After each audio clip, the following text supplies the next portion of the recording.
For now, Trump and his friends may get away with these crimes and with this corruption. But the rule of law is coming back. And when it does, everyone who has greased their palms off government service, trading government favors for cash, and violating the laws of this nation are going to jail. Senator Chris Murphy took to the Senate floor and laid out what he is calling one of the most corrupt acts of the Trump presidency. And when you hear the details, it is hard to argue with that description. We are talking about a secret $500 million investment from a UAE-connected company into Donald Trump's cryptocurrency venture made days before his inauguration, followed shortly after by Trump approving the sale of advanced AI chips to the great UAE, a sale that every previous administration from both parties had refused to make, specifically because of concerns those chips would end up in Chinese hands. Murphy connects every dot. Let's watch this in full, and I'll give you my complete thoughts on the other side. Madam President, over the course of the last year, President Trump has been engaged in just a stunning array of acts to enrich himself and his family, using government policy, the power of the White House, to essentially trade away U.S. policy, U.S. national security secrets in exchange for investments in Trump himself, making himself rich off of being president of the United States. I'm coming to the floor today because over the weekend, through good old-fashioned investigative journalism, we discovered what might be the most corrupt act in this administration amidst a dizzying array of daily corruption. The Wall Street Journal reported over the weekend that 4 days before Donald Trump's inauguration, an investment firm closely tied to the United Arab Emirates secretly signed a deal with the Trump family to purchase a 49% stake in a company called World Liberty Financial. That's the Trump family's fledgling cryptocurrency venture. They run that business in coordination with the Witkoff family. The Witkoff family, of course, headed by Steve Witkoff, who is not coincidentally the president's chief Middle East advisor. The company that made the investment, that took this 49% stake, is backed by an individual named Sheikh Tahnoon bin Zayed Al Nahyan. That's UAE's national security advisor. But he is also deeply embedded in a number of very important companies that dole out investments from the United Arab Emirates. One of the companies he is involved in, Tahnoon is involved in, is an AI firm called G42. Okay, this is all important to understand the scope of what we just discovered over the weekend. On behalf of this company, G42, Tahnoon has been arguing that the United States should sell G42, a UAE company, our most sensitive AI chips. We have not sold this hardware to UAE in the past. Both Republican and Democratic administrations, both Republican and Democratic members of the Senate, both Republican and Democratic members of the House have said we cannot sell this advanced AI hardware to UAE because of the well-known integration of UAE's National Security Service, including this individual, with China. So we've never sold these chips to UAE because we were pretty sure, and again, this was a bipartisan consensus, we were pretty sure that these chips would just flow straight to China, and China cannot get control of this advanced AI hardware. It was shocking to most national security experts, shocking to Republicans and Democrats in Congress, when, shortly after the president's inauguration, he decided, against the advice of his national security advisors, to sell these chips to the UAE and in particular to this company owned by Sheikh Tahnoon. Let me just accentuate the bipartisan nature of the opposition to this decision to transfer the technology to the UAE. In 2024, Republican chair of the House Foreign Affairs Committee, Michael McCaul, raised the concern and asked for a probe of Microsoft's $1.5 billion investment into G42. And again, this is Republican Chairman McCaul says to the Biden administration, I need you to do an investigation into not the U.S. government transfer, but Microsoft's investment into G42, citing integration between the UAE and China. As I noted, it has been reported that this decision to sell these chips, valued at $1 billion, was done over the objection of the senior national security officials, including the senior director for technology at the NSC, who argued for restricting access to these advanced chips. But Trump goes through with the sale, leaving everybody scratching their heads. This is really bad for American national security. Everybody knows that if you give these chips to the UAE, they're going to likely find their way into Chinese hands. But he greenlights the sale of $1 billion of these advanced chips. And this weekend, we find out the likely reason. Secretly, days before the administration, this UAE company, helmed by the individual who stands to benefit by the sale of the chips, makes an investment of $500 million secretly in Donald Trump's company, World Liberty Financial.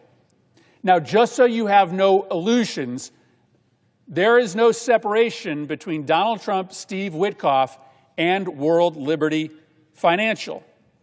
The World Liberty Financial is affiliated with a company called DT Marks, DEFI LLC, and President Trump reportedly owns 70% of that company. The rest of the 30% is believed to be split amongst Trump's sons.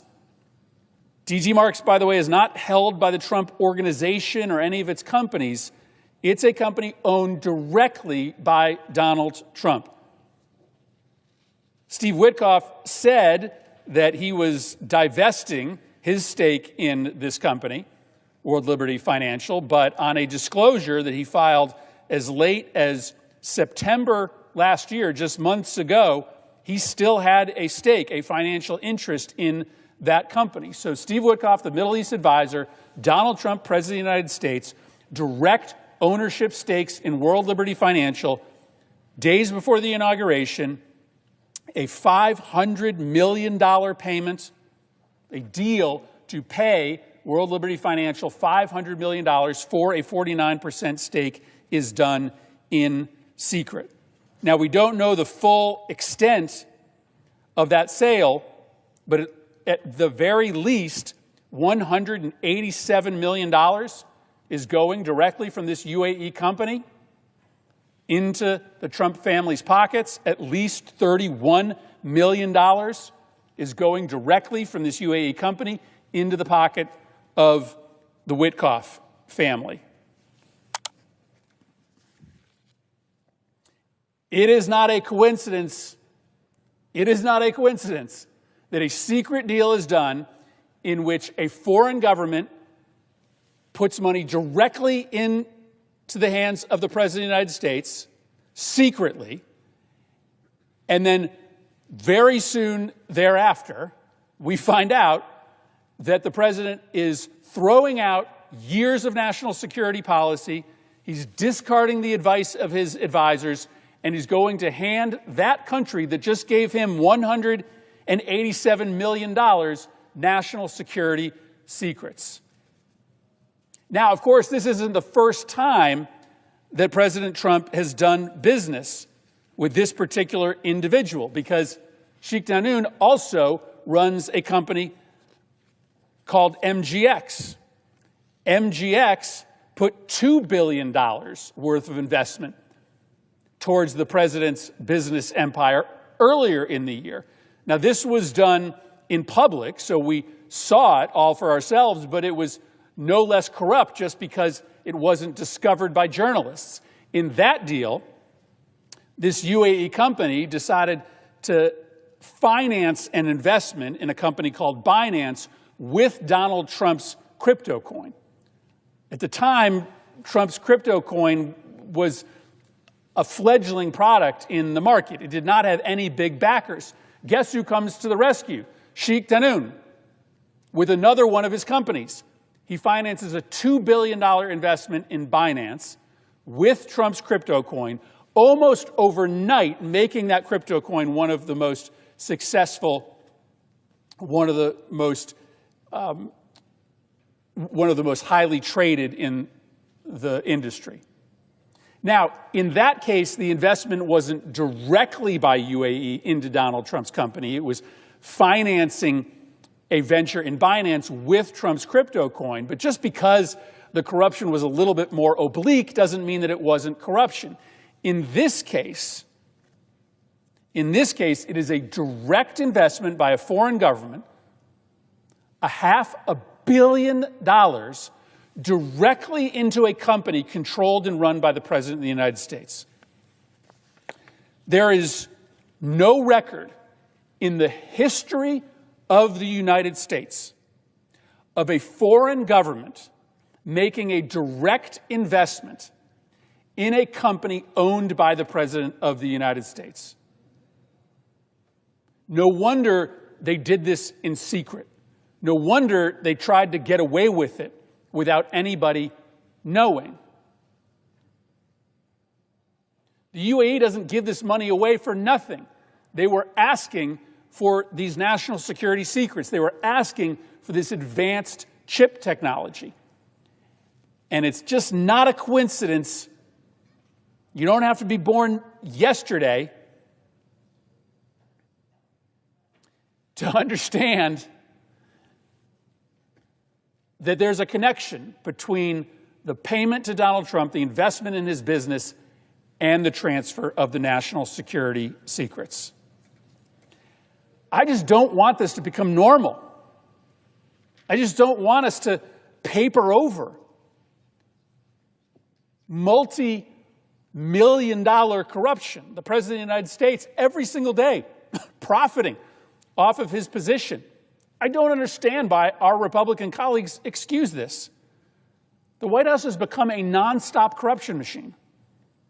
Never, ever before in the history of the country has the President of the United States so openly, so brazenly, so consistently worked to use the immense power of the presidency to enrich himself. Never before in the history of the nation has something like this happened. In secret, the President of the United States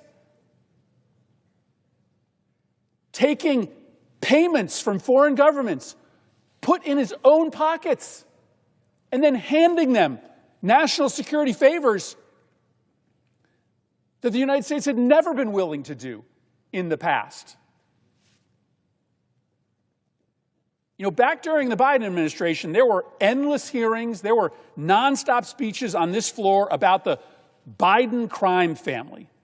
You guys went wild over this. Despite not a single allegation ever being made of an exchange by President Biden giving favorable government treatment in exchange for a personal benefit to the president. The closest Republicans ever came was that the president's son, Hunter Biden, had been named to the board of an energy company in Ukraine when his father worked on Ukraine policy. You know how many boards the Trump kids have been named to in the last 12 months? You know how many contracts, government contracts, have been given to those companies that the Trump kids just got put on the boards of magically when their father became president? Listen, what Hunter Biden did was wrong. I said it at the time. He shouldn't have been on that board. But there was never a single allegation that President Biden did anything for that company that his son was on the board of or got a single dollar in exchange for his son's service on that board. Investigation speeches, hundreds of hours on Fox News, not a single allegation. Trump enriches himself every single day off his office. Every single day. Foreign governments buy him things, luxury planes, investments in his company, sweetheart deals, licenses to build hotels, all in exchange for favorable treatment from the United States government. It's all out there in the open for people to see. This was a case in which they knew it was so egregious, it was so wrong that they did it in private. What we are talking about here is stunning. A secret payment of at least $187 million to Trump's family, a payment of at least $31 million to the family of Trump's top Middle East advisor, and then soon after a gift of national security secrets to the UAE that up until those two secret payments, every American president had refused to give. That is corruption. Those are the elements of a bribe. This is potentially criminal conduct. The rule of law may be suspended today. Republicans may not be willing to do anything about this corruption simply because the president is of your party. For now, Trump and his friends may get away with these crimes and with this corruption. But the rule of law is coming back. And when it does, everyone who has greased their palms off government service, trading government favors for cash, and violating the laws of